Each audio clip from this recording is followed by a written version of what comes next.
Era casi la medianoche del 16 de abril de 1964. En el momento mismo en que Tlaloc entraba en la Ciudad de México, la lluvia caía como cortina y dosel adecuado al dios de las nubes y de la fertilidad. Ese Tlaloc es el que hoy vemos dando la bienvenida al Museo Nacional de Antropología, en la Ciudad de México. Es curioso observar que, aun cuando el reporte del tiempo no pronosticaba lluvia para ese día, al entrar Tlaloc a la Ciudad de México cayó un aguacero torrencial que duró 1 hora y media. De hecho, inundó la capital. Algunos lo interpretaron como manifestación de la ira del dios porque lo separaron de sus tierras. El INAH se lo había llevado desde Coatlinchan, una pequeña comunidad al oriente del Estado de México. El traslado duró más de 8 horas, porque era una piedra que pesaba 167 toneladas. Se cavó un foso de 3 metros de profundidad para colocar una plataforma debajo de Tlaloc. Se construyó una plataforma de 24 metros de largo y de 6 de ancho con vigas y cables de acero. El peso total de la carga fue de 250 toneladas. El peso del Tlaloc equivale al de 33 elefantes africanos y el armatoste de 250 a 50 elefantes. Para que nos imaginemos, hoy en día el peso bruto máximo permitido para el transporte es de apenas 80 toneladas, un tercio de lo que transportaron. ¿Y por qué se lo llevaron? Para completar el Museo de Antropología, obra importantísima para la imagen del México moderno de los 60. Entre tanto, los trabajos de construcción continuaban en el nuevo Museo de Antropología. Iba cobrando forma en Chapultepec el Palacio de Mármol y Cristal, de bronce y aluminio, el recinto fantástico que el México moderno forjó en memoria del México que nos llega de los siglos. Pero transportarlo no fue la única dificultad. La comunidad saboteó al INAH. Hay una rebelión en el pueblo y esto está en la primera plana de los periódicos de los 60. Sandra Rosenthal es experta en patrimonio y ha abordado la historia de conflictos como el de Coatlinchan desde la academia y el cine. No fue una cosa secreta ni escondida. Habían fotoperiodistas, habían reportajes. A partir de entonces nos tratan de aplacar con una serie de represiones del ejército. A las 11 de la noche de ese día, el presidente López Mateos había dado la orden al ejército que se presentara inmediatamente a resguardar San Miguel Coatlinchan y resguardar todas las propiedades que estaban ahí. Lo que me fascinó y me pareció tan importante, no solo de contar, sino también de entender, era esta manera en la que había una herida en esta comunidad y esta herida había ocurrido más de 50 años antes y la gente de Coatlinchan no solo recuerda la piedra, sino que de muchos modos está presente en todos los ámbitos de sus vidas.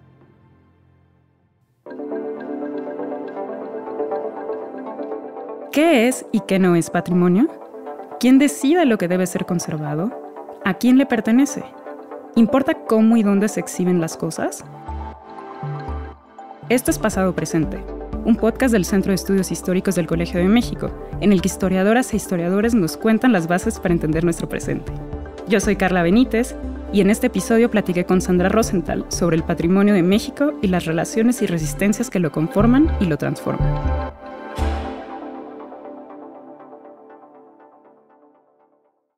Por cierto, para quienes no sepan, ese Tlaloc tal vez ni es Tlaloc. Desde que lo desenterraron en 1903, los arqueólogos han discutido mucho sobre su identidad. Algunos creen que es la diosa de los ríos y los lagos, Chalchihuitlicue. Según Sandra, la gente de Coatlinchan prefiere llamarla Señora del Agua o Piedra de los Tecomates, por los hoyitos que tiene en su collar y que se llenaban de agua con las lluvias. Pero según el arquitecto que diseñó el museo, Pedro Ramírez Vázquez, fue López Mateos, el presidente en aquel entonces, quien le sugirió llevarse la piedra que veía en sus excursiones de joven y que llamaban Tlaloc, y así se le quedó. Soy Sandra Rosenthal, soy profesora investigadora en el Centro de Estudios Históricos del Colegio de México y trabajo sobre temas de patrimonio, sobre la historia de las colecciones y de los museos y también sobre la recuperación de paisajes y territorios en distintas partes de México. Pues hablando sobre todo de esta parte del patrimonio y la preservación, por ahí leí en alguna nota de periódico que cubría tu documental, de La Piedra Ausente, que viviste un año en San Miguel Coatlinchan. ¿Nos puedes contar un poquito cómo llegaste ahí? Sí, claro que sí. Yo de formación soy antropóloga, entonces mi metodología de trabajo, además de investigar en archivos y en documentos también es a partir de la etnografía, del trabajo de campo situado. Yo llegué a San Miguel Coatlinchan en Texcoco en el 2005 porque estaba queriendo hacer un proyecto de tesis de doctorado. Y yo había originalmente planteado hacer un estudio sobre las colecciones de los museos en México, porque venía yo primero de una experiencia de trabajo profesional en los museos. Yo empecé mi carrera como haciendo exposiciones y teniendo que tomar decisiones de qué se exponía y cómo se colocaban objetos en vitrinas, en las bodegas de los museos. Y empecé a tener muchas preguntas y también me enfrenté a muchas personas y muchos actores que estaban pues teniendo distintas opiniones, ¿no? De dónde deberían de estar estas cosas y quién tenía derecho sobre ellas y quién podía exhibirlas. Y este fue un momento a finales de los 90s, principios de los 2000s, que correspondió también con un momento histórico donde estados poscoloniales estaban buscando recuperar objetos que habían sido incorporados a las colecciones de los museos y en su mayoría estaban en museos metropolitanos en Europa o en Estados Unidos.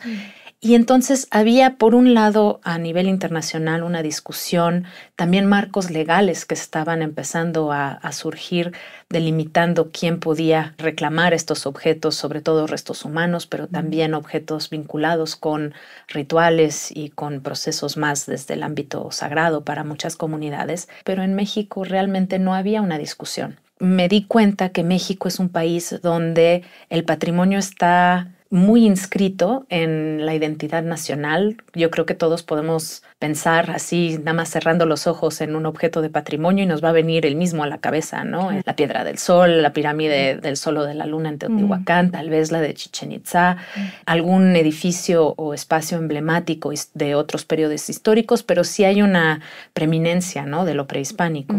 Y esto tiene una razón de ser que es histórica. No siempre fue así. En distintos momentos de la vida en México, a lo que era considerado patrimonio, lo que había que salvaguardar, lo que había que preservar en los museos eran cosas que fueron cambiando. No ha sido estática esa categoría.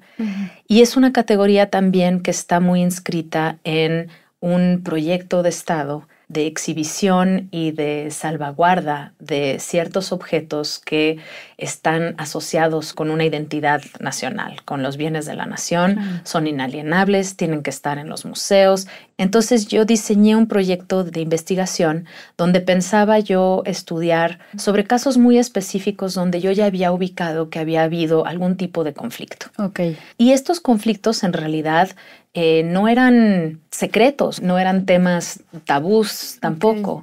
En el caso de Coatlinchan, que es donde empecé el proyecto de investigación, en 1964 el Museo de Antropología y sus curadores habían decidido que el monolito que muchos conocen como Tlaloc iba a estar afuera del Museo de Antropología, bueno, de hecho, adentro del Museo de Antropología, después acabó estando afuera, pero esa decisión se había tomado y cuando se decide ir a buscarlo con todo un tráiler hecho especialmente para poderlo sacar de la comunidad, porque pesa 167 toneladas, hay una rebelión en el pueblo y esto está en la primera plana de los periódicos de los 60. Justo, no eso fue una cosa secreta ni escondida, habían fotoperiodistas, habían reportajes. Es muy interesante que fue muy mediático y se convierte en un hito, ¿no?, de la historia de la Ciudad de México, así como esto de que el día que llegó Tlaloc y se inundó, pero no se piensa en la herida que deja tal vez en la comunidad. Me gusta que plantees esa idea porque justo creo que la relación que las comunidades tienen con ciertos objetos que forman parte de sus paisajes, de sus vidas cotidianas, de su relación con el territorio, es orgánica y es afectiva y es sensorial del modo en el que que es parte de un cuerpo, ¿no?, de alguna manera. Sí.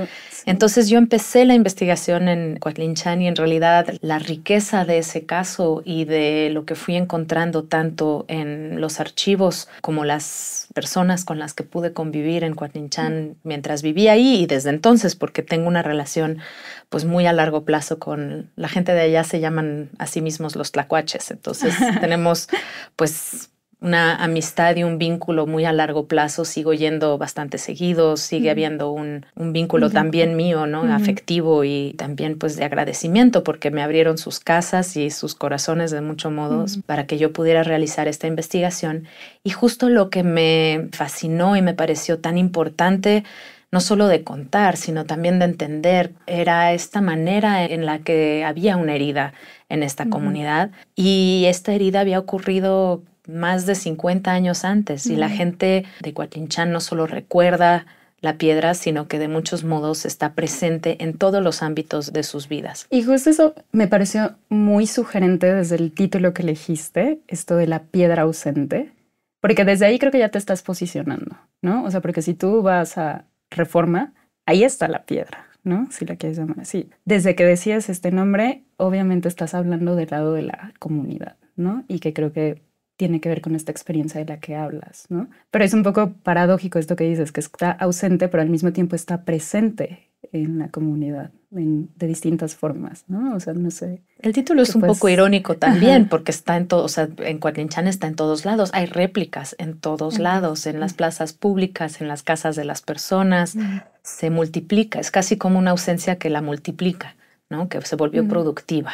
Y me pareció que era un caso, por un lado, enorme, porque es el monolito, o sea, es la escultura más grande del continente americano, no solo de México, sino que tiene estas dimensiones absolutamente muy sui generis. Al mismo tiempo es un caso con el que la gente se podía vincular también por este lugar que ocupa en la Ciudad de México, porque es un monumento emblemático, porque está fuera del Museo de Antropología. Y me pareció que a partir de esa historia se podían cuestionar muchas otras, ¿no? Y que era un caso que permitía abrir una conversación que creo que ahora ya es mucho más presente, también por cosas que han pasado en el mundo. Estamos en un momento donde también hay una discusión y un debate sobre el patrimonio, dónde debe de estar, en qué museos y en qué países, mucho más presente.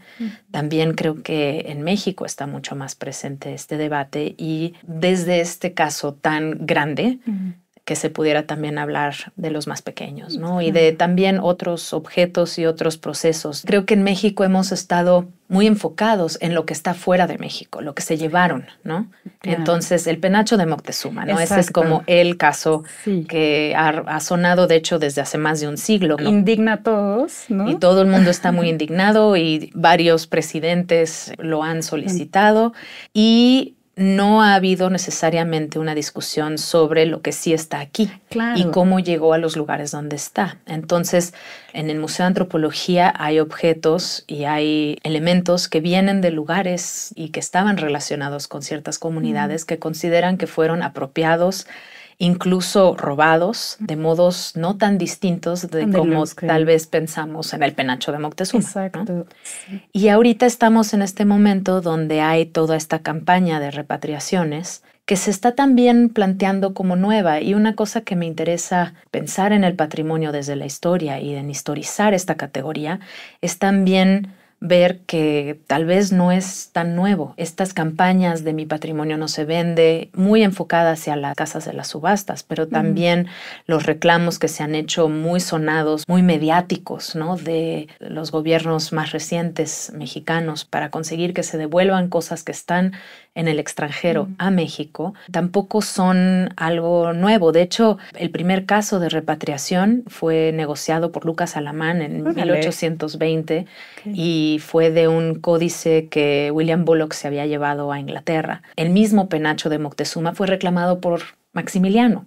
Maximiliano le había pedido a su hermano el regreso de varias piezas, entre ellas el penacho, y de hecho consiguió que se regresara el famoso chimali que está ahorita en el Museo Nacional de Historia, en el Castillo de Chapultepec.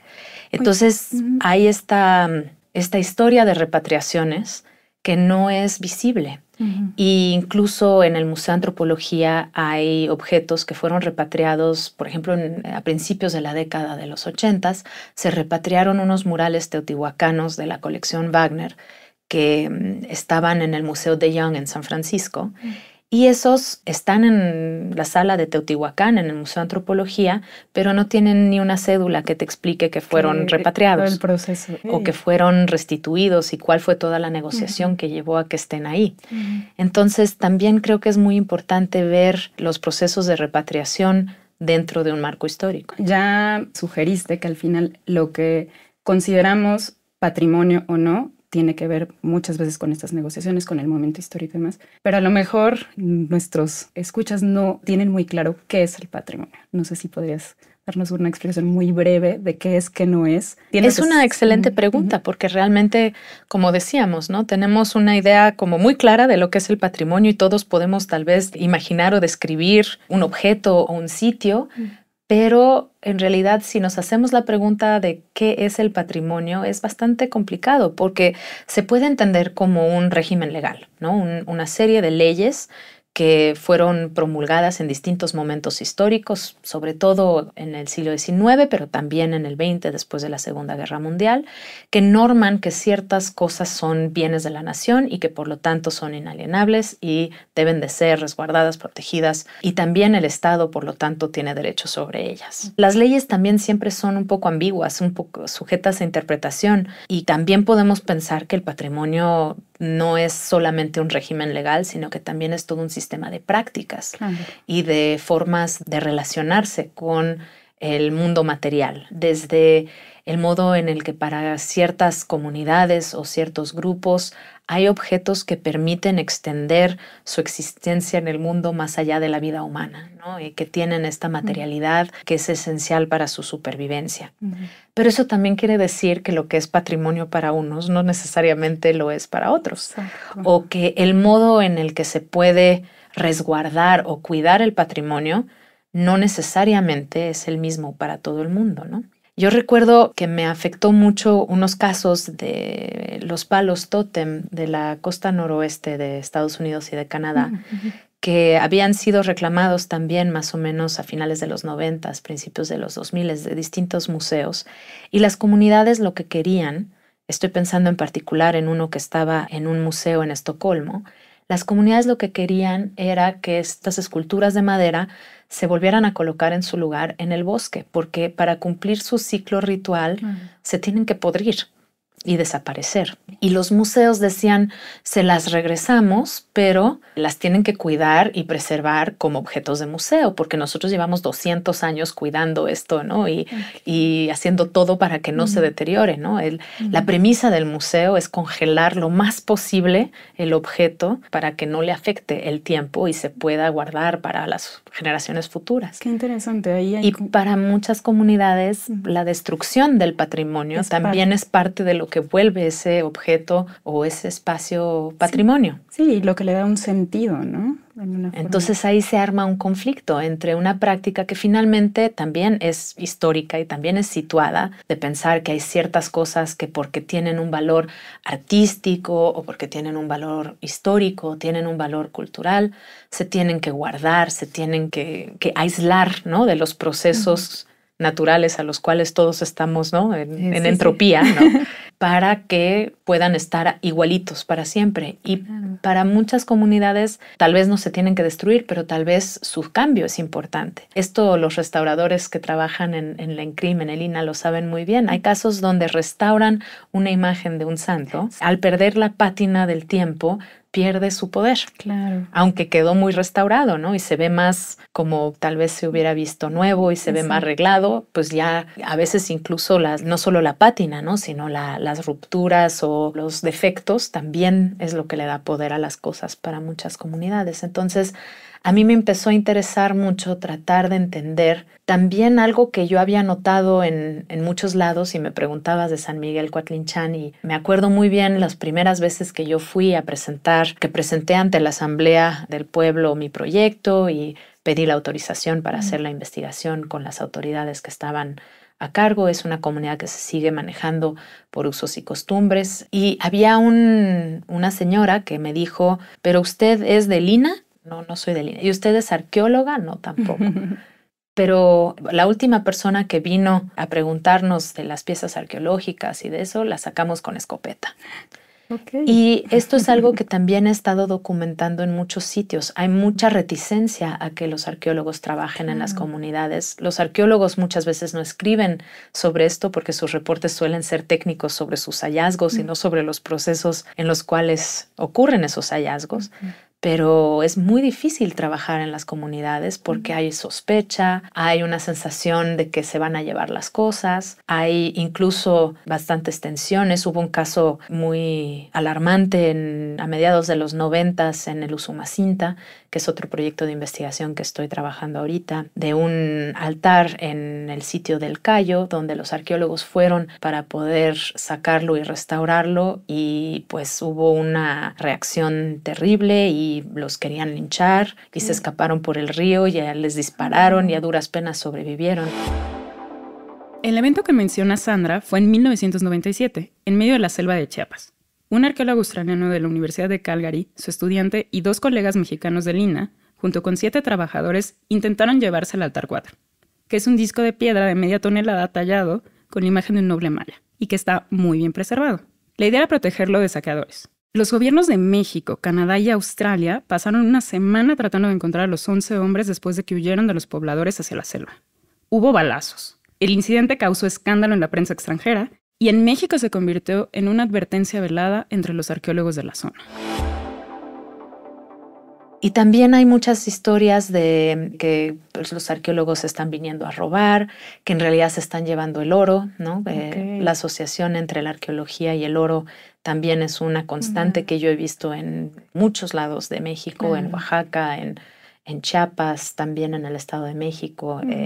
Y esto también tiene que ver con esta sensación de despojo. Eso es muy interesante que lo retomas específicamente para el caso de el Tlaloc, que mencionas esta tensión entre el patrimonio vivo, y que creo que es parte también de esto que mencionabas como en los tótems en Canadá, y de las comunidades que siguen teniendo una utilidad o una función, y el patrimonio como en mayúsculas, ¿no? O sea, y que en este caso, bueno, el proyecto del Museo de Antropología, que surge en los 60s, que tiene a lo mejor una visión muy centralista y como de unificar todas las grandes culturas, ¿no? Y demás. Y que no sé qué tanto también tiene esta parte como de un pasado glorioso y no nos importan tanto las comunidades actuales, ¿no? O sea, y que haya ahí una tensión que no sé si se pueda resolver, no sé cuál sea como tu reflexión, como de cómo conciliar el trabajo de los historiadores, arqueólogos, restauradores, antropólogos, sin violentar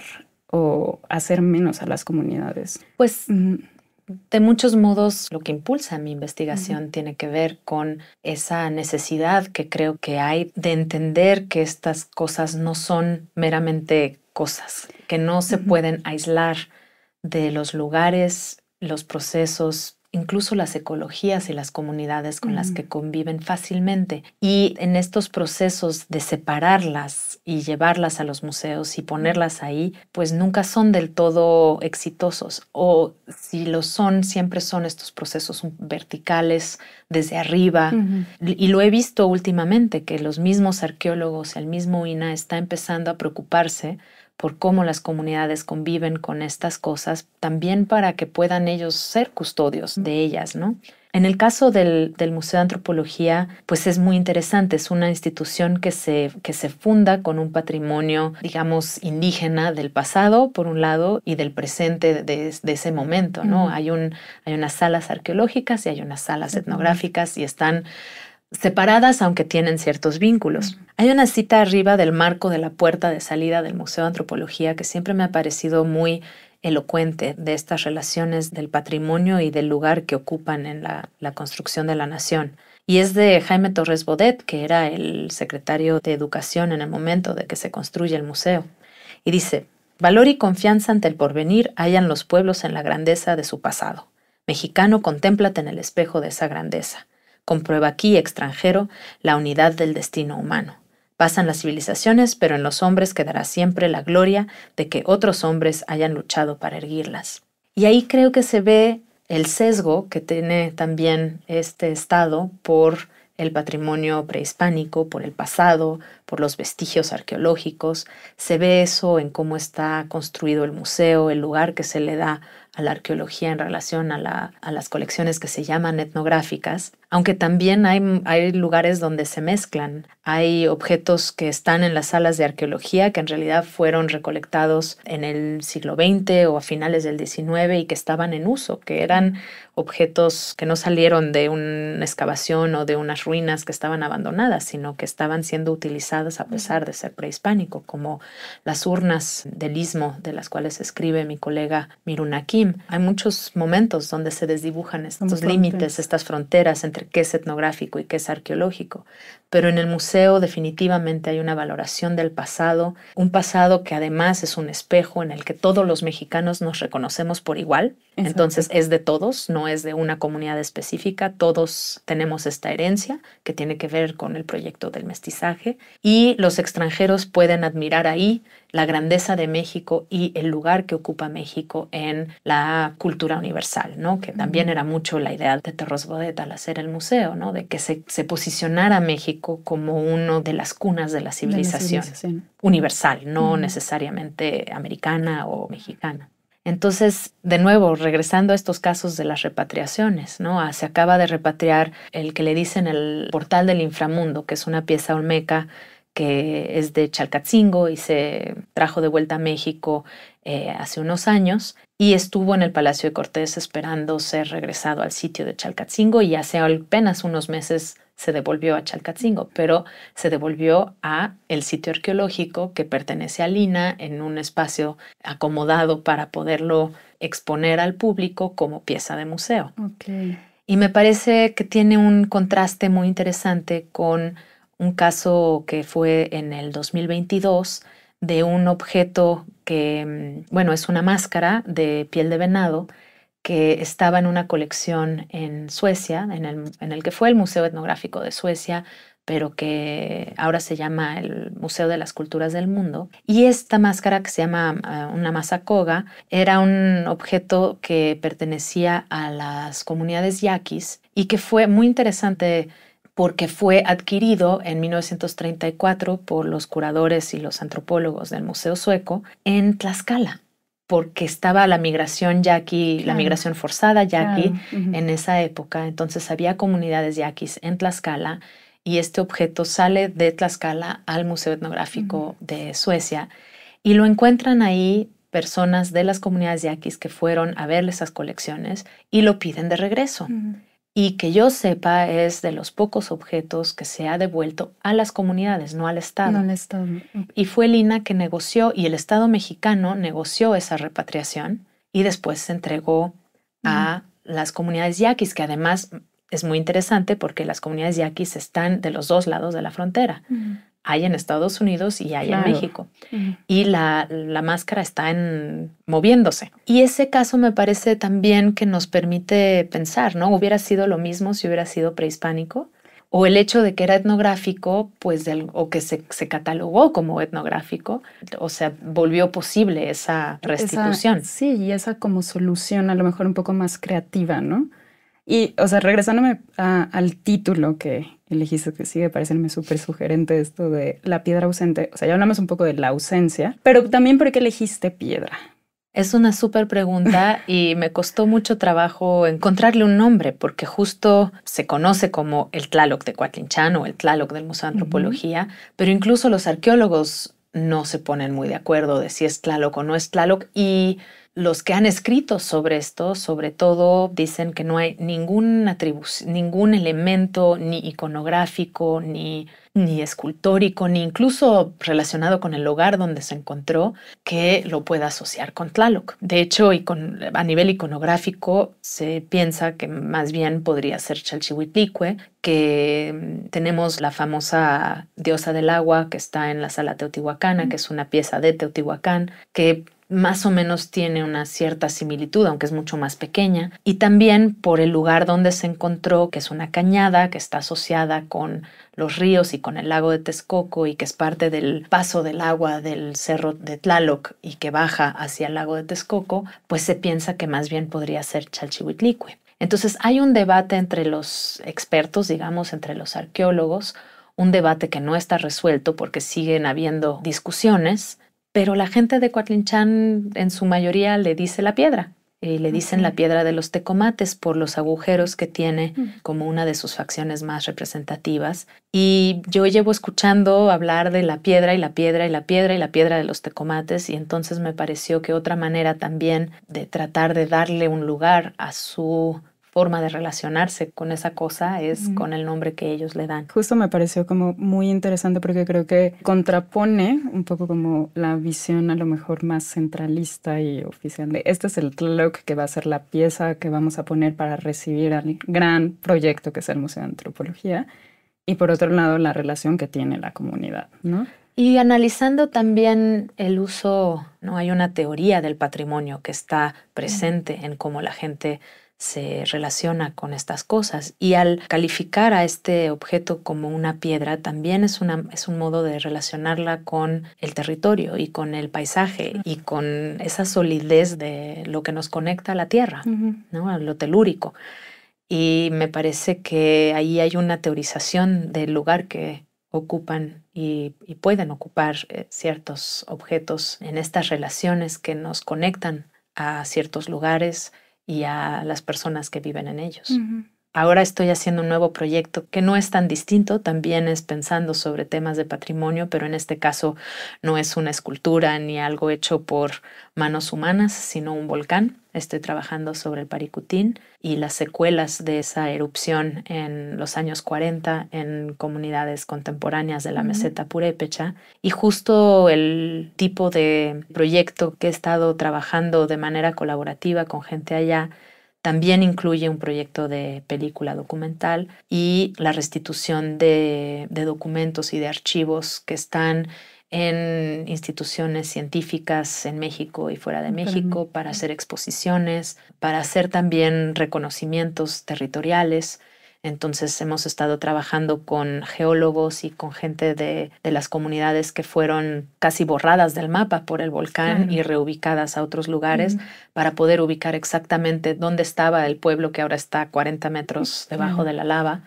Y tú viste de primera mano estas consecuencias en comunidades como la de San Miguel. A lo mejor un acercamiento, no lo llamaría necesariamente colonial o colonialista, pero a lo mejor menos condescendiente a veces.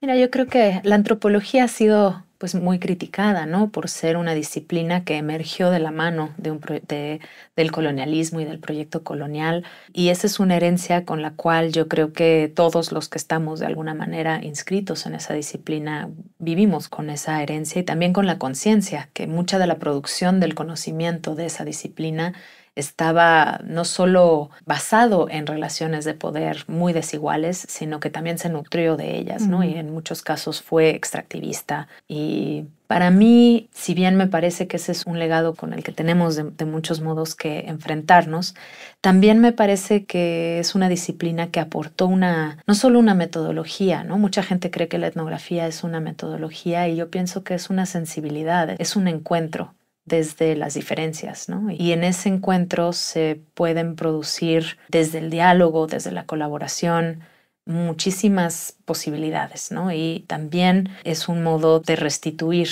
Entonces creo que la investigación académica no necesariamente o no únicamente es sacar información, ¿no? Hay mucho más que creo que tenemos que hacer y que es parte también de una apuesta por pensar que lo que hacemos y la labor que hacemos puede servir a muchas comunidades también como parte de su autonomía y de la recuperación de su historia y de su patrimonio. Digo, no quiero, mucha gente te dice, no, tú estás dándole voz a la gente de Coatlinchán. No, para nada. La gente de Coatlinchán tiene su propia voz y sus propios espacios para hacerla sonar y muy fuerte. Los invito a seguir las redes sociales de muchas de las personas y de los grupos que están en Coatlinchán. Los pueden encontrar en Facebook, en Instagram. Están muy activos y de hecho hay un reclamo para la restitución de la piedra de los tecomates. Para mí el lugar que ocupa, digamos, la academia es más esta posibilidad de encuentro, ¿no? Y de colaboración y de reciprocidad. Y desde que he trabajado en investigación he estado siempre pensando en cómo lograr esta posible reciprocidad y también este posible diálogo que también les sirva a las comunidades de algún modo, ¿no? Entonces, bueno, el documental es un caso, donde pues mi apuesta siempre ha sido por una academia comprometida con la sociedad y que no solo circule en sus propios foros y en sus propias redes con los artículos dictaminados y los libros académicos que no salen fácilmente de una conversación que finalmente es muy pequeña. Y me parece fundamental que exploremos otros formatos como el cine, como el documental, pero también el arte, las exposiciones, los podcasts, para volver nuestras investigaciones relevantes y también llevar la teoría desde las comunidades y desde otros actores sociales a otros ámbitos. Y también, en ese sentido, me gustaría preguntarte, o sea, esta parte del patrimonio, regresamos a que es de todos. ¿Crees que existe una forma de que seamos también mejores herederos o depositarios de este patrimonio, que a lo mejor podamos disfrutarlo también de una forma más responsable, no solo desde la academia, no solo como tomadores de decisiones, sino como mexicanos de a pie? No sé si tienes alguna idea, o sea, como para hacer una experiencia tal vez más rica de ese patrimonio o complejizarla. Yo creo que esa idea de que el patrimonio es de todos los mexicanos es compleja y no sé si estoy tan de acuerdo. O sea, creo que muchas de estas cosas pasaron por una trayectoria que hace que estén en ese marco. Pero creo que saber cómo llegaron ahí y a qué lugares, comunidades, historias están ligados es pues un primer paso, ¿no? Hablábamos del Museo de Antropología. El Museo de Antropología es una institución que recibe más de 3 millones de visitantes al año. Hagan lo que hagan, esté bien hecho o mal hecho. O sea, es impresionante la cantidad de gente que lo visita. Y muchas veces las piezas no tienen cédula, o si tienen una cédula dice el material, la fecha y una explicación de lo que representa. Pero ¿cómo llegó ahí? O como esto que mencionabas de los murales, ¿no? Que no te explican el proceso de repatriación, ¿no? Entonces yo creo que ahí la historia tiene un lugar también muy importante porque, digo, la historia muchas veces es complicada, ¿no? Muchas veces hay historias oscuras detrás de violentas de cómo llegaron muchos de estos objetos a esos lugares, cómo se volvieron patrimonio de todos, según esto, ¿no? Exacto. Pero no hablar de eso o mirar para el otro lado, creo que no es una estrategia que permita realmente un respeto o una manera de entender por qué para las comunidades estas cosas tienen una vigencia y una importancia. Entonces, yo creo que contar estas historias o preguntar cuáles son estas historias, ¿no? Pensando justo como público, ¿no? Ahorita se está estrenando un documental sobre una pieza del Istmo de Oaxaca que fue encontrada por un señor en su comunidad y que se llevaron al Museo de Antropología, muy parecida a la historia del Tlaloc. Y este señor, cuando ya era muy mayor, fue a ver al museo a pedir ver la pieza y les trajo una foto de cuando él la encontró. Ay, qué maravilla. Y yo pensaba, bueno, ¿por qué el museo no cuenta esa historia? Claro. Y en vez lo recibió una señora, una curadora, y le dijo, esto es de todos, esto es de la nación, esto no es de usted, aunque usted tenga ese vínculo, puede verlo ahí en la sala. Y sigue en la sala, al lado de una ventana, y no tiene ni siquiera cédula ni ninguna explicación. Y yo pensaba, qué falta de oportunidad, claro, ¿no? De tomar esa pieza, de poner al señor con su foto, de contar esa historia. Sí. Y yo creo que el público lo agradecería, ¿no? Sí, porque además lo vuelves mucho más cercano, ya no se queda en ese pasado milenario. Glorioso en el que nos vamos a ver reflejados los mexicanos, ¿no? Estas cosas vienen de lugares específicos, las encontraron en muchos casos en las excavaciones arqueológicas, incluso a través del trabajo de personas específicas. Hablamos siempre del gran hallazgo del arqueólogo o de la arqueóloga, pero las personas que trabajaron en el sitio y que en muchos casos cuyo conocimiento llevó al descubrimiento, está desdibujado. Yo creo que ahorita hay un trabajo de muchos historiadores por hablar de los procesos de los trabajadores. Pienso en trabajos de colegas como Mónica Salas o como Sam Holly, que están justo enfocando la mirada en los custodios, en los trabajadores y cuáles son sus aportes también a la historia de la arqueología. Pero en general yo creo que todos nosotros podemos hacernos la pregunta, ¿cómo llegaron estas cosas a los lugares que asociamos con el patrimonio? ¿Qué implica que sea el Estado el que está a cargo de cuidarlos? ¿Por qué pasó eso? Y yo creo que esa es un primer paso. No sé si es una solución, pero creo que es un primer paso. Sí, creo que es una gran invitación para también hacer más rica la experiencia, o sea, y no quedarte como qué bonita piedra, sino pensar como de dónde salió y pues sí, entender que estos procesos son muy complejos, ¿no? Sí, y que tal vez es lamentable que el penacho esté en Viena, pero hay mucho trabajo que hacer mucho más cerca, ¿no? Y que tal vez es algo en el que podemos tener incidencia todos, no solamente lo que está, ¿no?, en el Museo Británico o en el Museo de Viena o en el Museo de Quai Branly o los museos en Estados Unidos, sino pues lo que está aquí. Lo que está aquí. Muchas gracias. Esto fue Pasado Presente, Historia en Podcast. Muchas gracias por escucharnos. Yo soy Carla Benítez. Este podcast fue producido por Tizaya Estudios para el Centro de Estudios Históricos del Colegio de México. Lucina Melesio es directora y productora ejecutiva. El guión es mío y también la producción. El diseño sonoro y la mezcla son de Carlos Jorge García y Tiger Lab. La grabación de la entrevista estuvo a cargo de la Coordinación de Educación Digital del Colegio de México. Queremos agradecer a Sandra Rosenthal por su participación en este episodio. ¡Hasta la próxima!